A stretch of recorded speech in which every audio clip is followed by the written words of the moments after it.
Who is a disciple? A disciple is an adherent of a faith or a teaching or a person.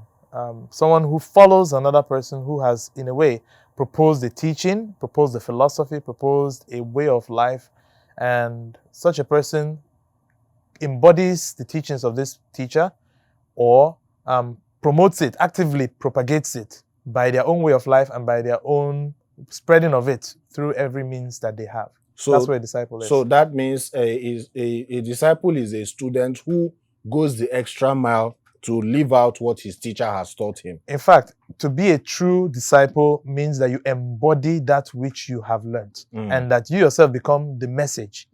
Your life becomes the message. Everything you do becomes an expression of that message. Awesome. So in the case of Jesus, he had apostles and he had disciples. Yes. Yeah? And it's also known that some of his disciples became apostles. But what's the difference between the two? Why do we have to use them interchangeably?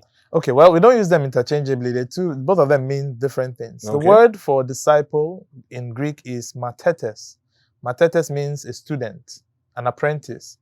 The word for apostle is apostolos. And apostolos means one who is sent. Okay, and Jesus made those distinctions in the Synoptic Gospels. If you don't know what the Synoptic Gospels are, they are Matthew, Mark, and Luke. These three have a similar way in which they are written. That's why they're called synoptic, seen through the same lens. And it is in these Gospels that we see the distinction between the apostles and the disciples. The disciples refer to everyone that Jesus called, including the apostles. Okay? They're all disciples. They all followed Jesus. They're all students of Jesus. But at some point during his ministry, he now selected 12 of them to be called apostles. He selected them in order to send them out on a mission. And they now became like an inner caucus of sorts. And we understand that even among the apostles, those were like the closest to him. Those who being went to Matthew, him to pray. being John, Peter, and Andrew. Three of them always closer to him than the other. So the apostle is like a closed set. Okay, they are like the closest persons to Jesus, and it's not open to other people.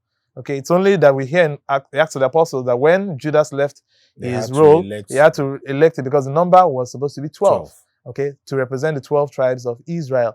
And of course, today we hear people call themselves apostles. That is not right, because Jesus's designation of that term was for a specific set of people. So you call yourself an apostle in error. Okay, in fact, it even questions your ministry because you don't even know who an apostle is. Okay, none of the disciples called themselves apostles.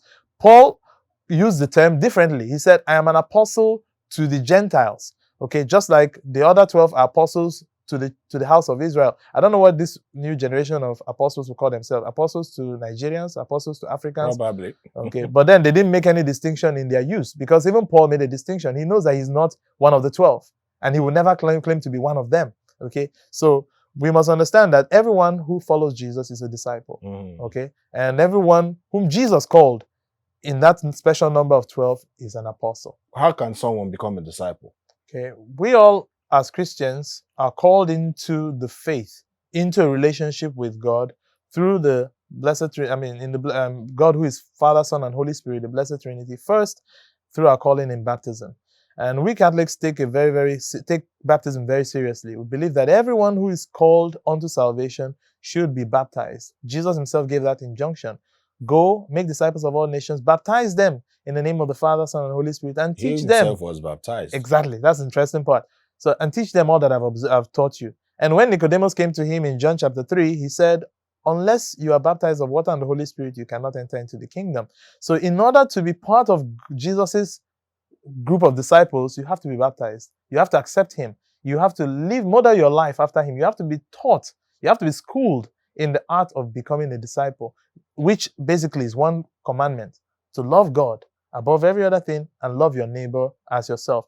Everything you do has to be an expression of your love for God and your love for every other person that God has created. And this is seen in your desire to grow in holiness, your desire to be like Jesus, your desire to read the scriptures, your desire to learn about your faith, your desire to grow in your career or chosen path, to build a family.